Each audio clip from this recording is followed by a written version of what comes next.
வணக்கம். எல்லா காலகட்டங்களிலும் இளம் வயதினருக்கு பெரும் பிரச்சனையாக இருப்பது இந்த காதல் விவகாரம்தான்.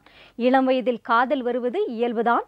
ஆனால் அதற்காக உயிரை விடவும் உயிரை பறிக்கும் அளவுக்கு காதல் முக்கியமானதா அல்லது அத்தியாவசியமானதா என்றால் இல்லை என்பதுதான் நிதர்சனமான பதிலாக இருக்க முடியும். போன தலைமுறையினர் காதல் கைகூடவில்லை என்றால் தற்கொலை செய்து கொண்டனர். இந்த தலைமுறையினர் கொலை செய்கின்றனர். ஆனால் காதலை பற்றிய புரிதல் எந்த தலைமுறைக்கும் வரவில்லை என்பது கண்கூடாக தெரிகிறது. இதில் வேடிக்கை என்னவென்றால், தான் காதலித்த பெண்ணிற்கு தன்னை பிடிக்குமா என்பதை கூட தெரிந்து கொள்ளாமல் காதல் செய்யும் நபர்கள் இன்னும் இருக்கிறார்கள் என்பதுதான். கும்பகோணம் அருகே சமூக வலைத்தளம் மூலம் அறிமுகமான பெண் தன் நண்பனுடன் பழகியதால் ஆத்திரமடைந்த கல்லூரி மாணவர் ஒருவர் நண்பரை கொன்ற அநியாயமான சம்பவத்தை பற்றி இன்றைய கோப்பியம் நிகழ்ச்சியில் பார்ப்போம்.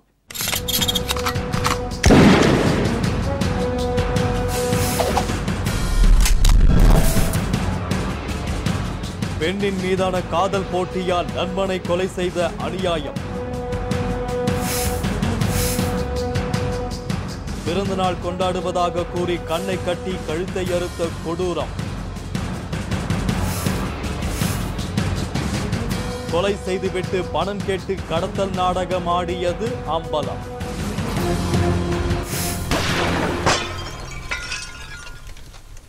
சமூக வலைத்தளங்களால் நாளுக்கு நாள் பிரச்சனைகள் தான் அதிகரித்து வருகிறது. ஏற்கனவே ஒரு தனிநபரின் பல மணி நேரத்தை சமூக வலைத்தளங்கள் வீணடித்து விடுகிறது.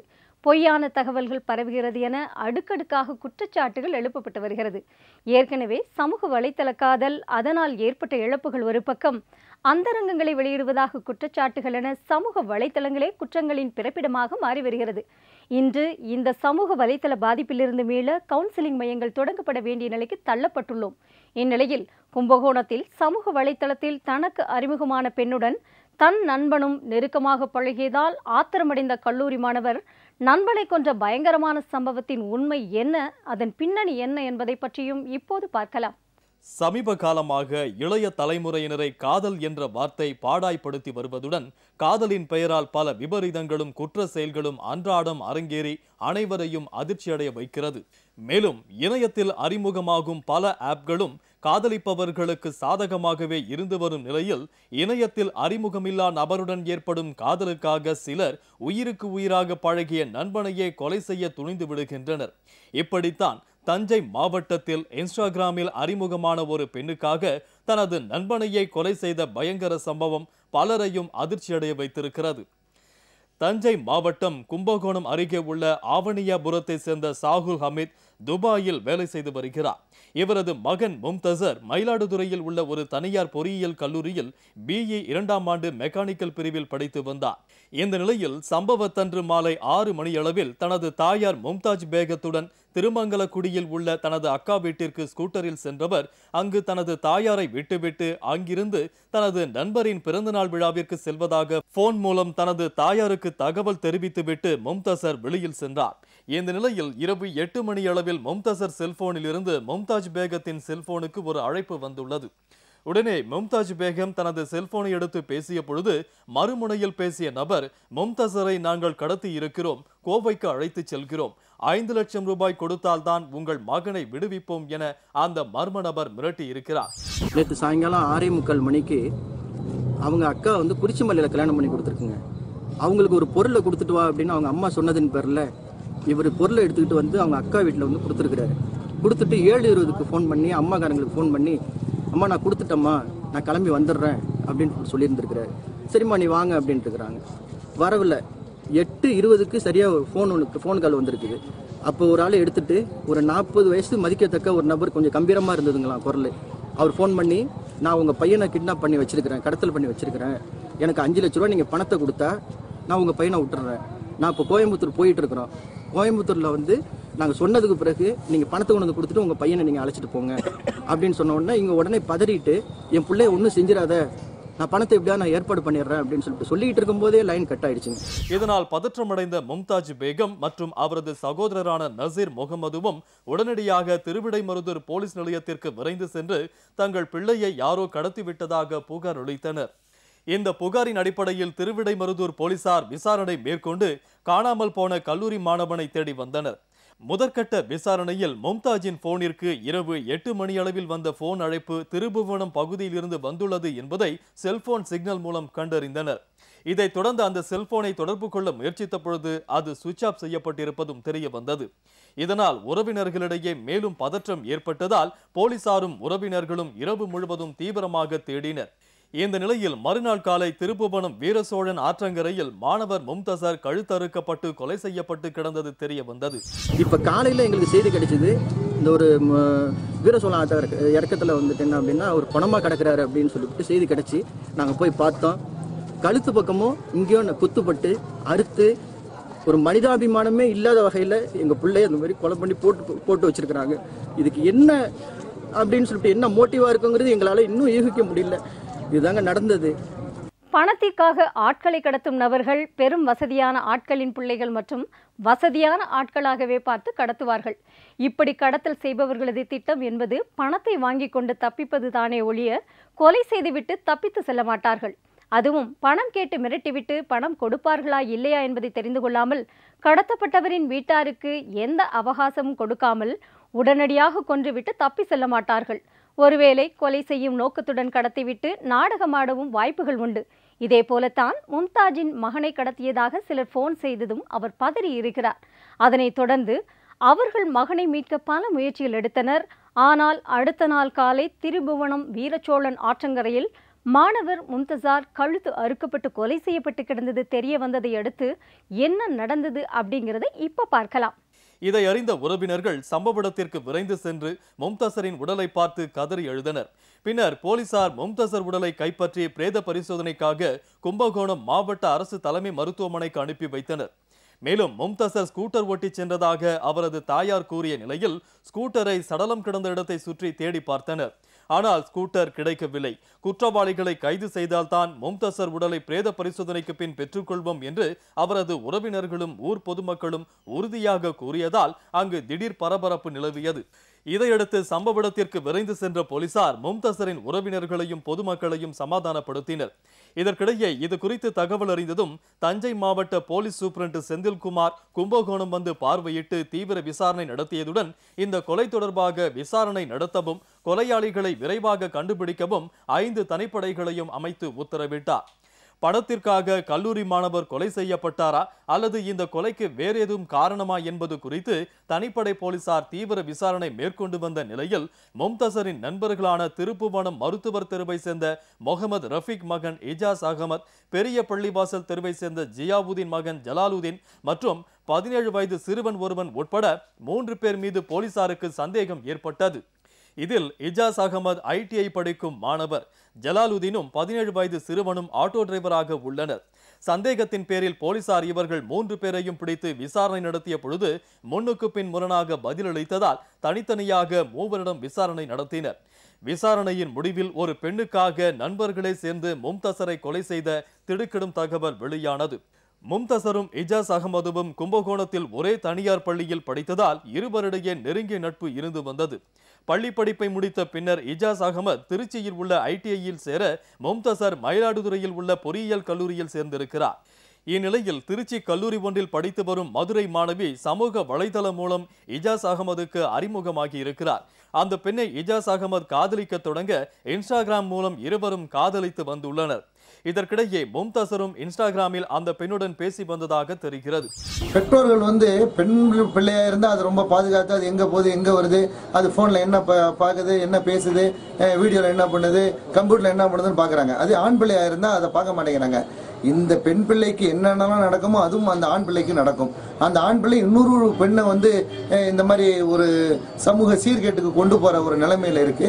பெற்றோர்கள் தாங்க பணம் கொடுத்தாலும் பெரிய பெரிய பைக்கை வாங்கி கொடுத்து ஆக்சிடென்ட் ஆகிற மாதிரி பண்றாங்க.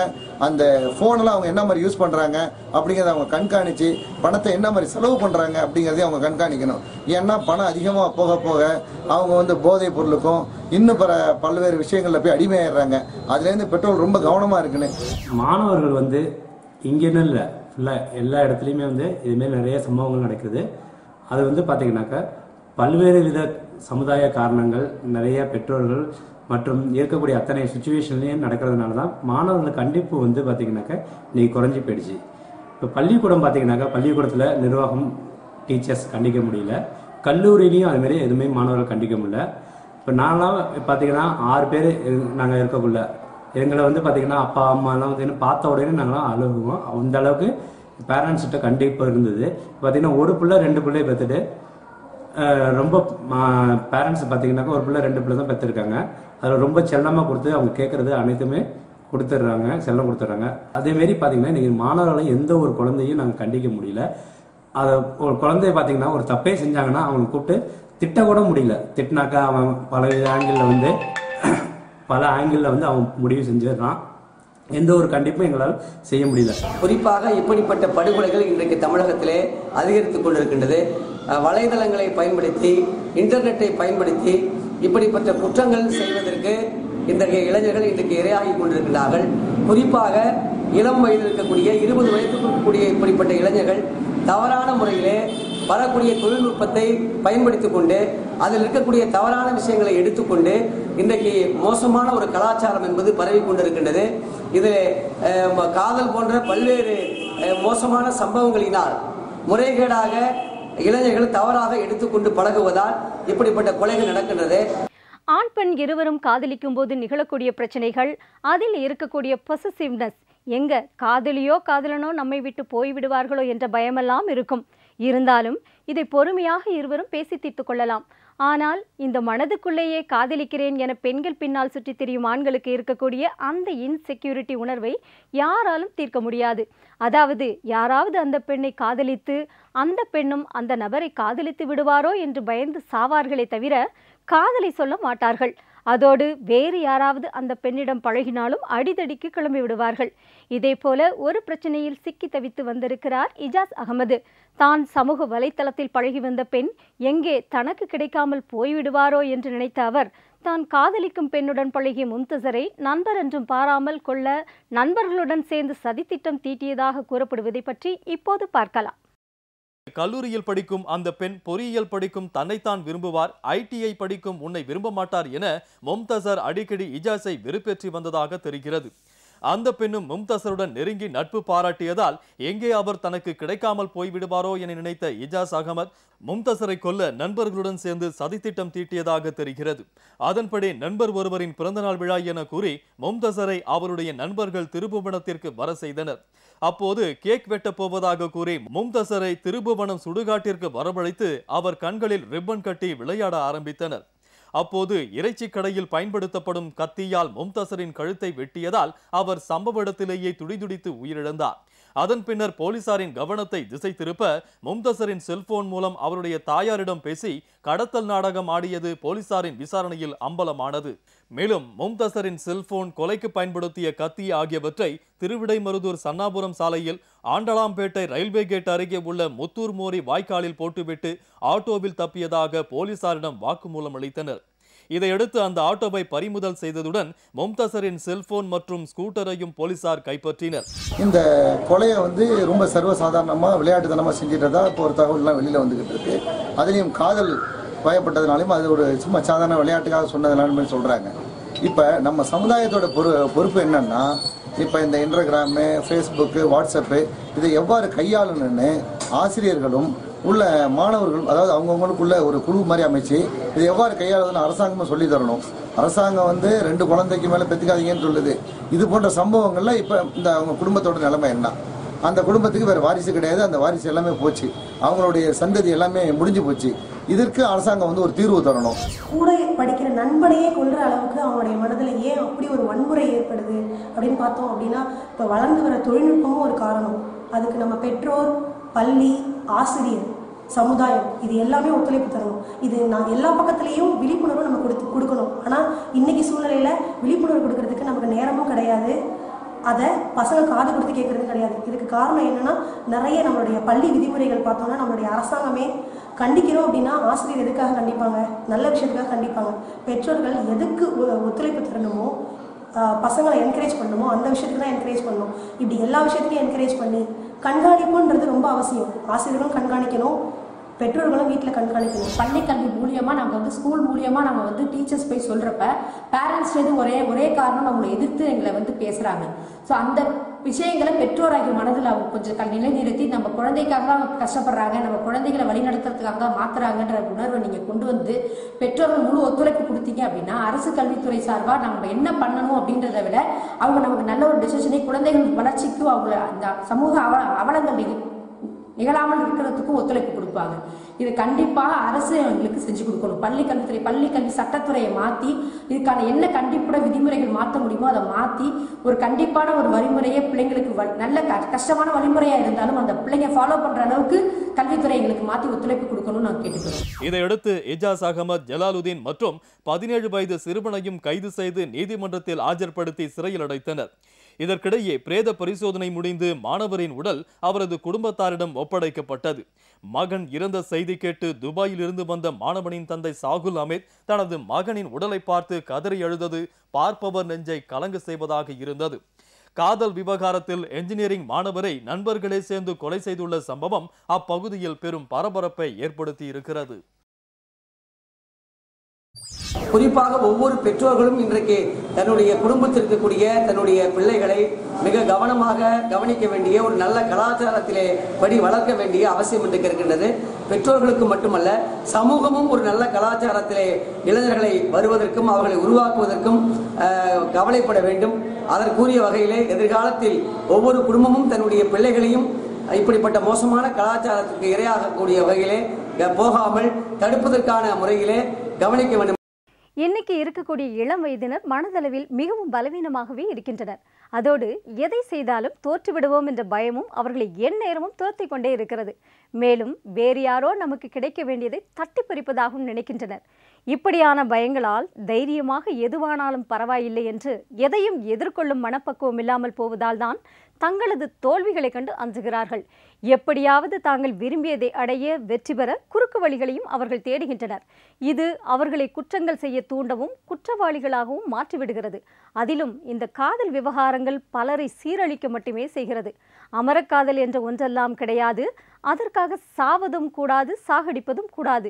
ஏனெனில் செய்யும் தவறுகள் நம்மை நிம்மதியாக வாழ விடாது என்பதை இன்றைய இளம் தலைமுறை உணர்ந்து கொண்டாலே காதல் மட்டுமல்ல, எந்த ஒரு பிரச்சனைகளையும் கடந்து விடலாம். மற்றொரு கோப்பியம் நிகழ்ச்சியில் உங்களை சந்திக்கும் வரை உங்களிடமிருந்து விடைபெறுவது உங்கள் ராணி விஜயசேகர்.